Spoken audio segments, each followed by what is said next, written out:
একটি পাত্রে 125 লিটার দুধ আছে। পাত্রটি থেকে 25 লিটার দুধ তুলে নিয়ে সমপরিমাণ জল মিশ্রিত করালো। এই পদ্ধতি 3 বার করার পর পাত্রে দুধ ও জলের পরিমাণ নির্ণয় করো।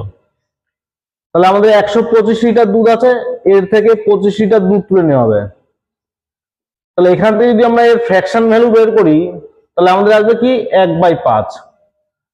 তাহলে আমাদের 5 লিটার থেকে এই 1 লিটার তুলে নেওয়া হচ্ছে, এই পদ্ধতি 3 বার হচ্ছে। তাহলে 1 লিটার তুলে নিলে আমাদের কি হবে, 5 থেকে 4।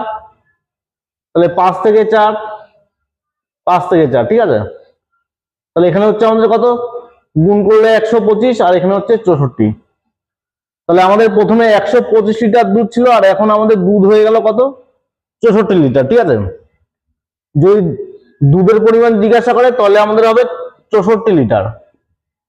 এবার আমাদের জলের পরিমাণও জিজ্ঞাসা করা হয়েছে, তাহলে জলটা কত হবে, দেখো এখানে 125 থেকে যদি 64 বিয়োগ করি তাহলে এইটা হবে কিন্তু আমাদের জল।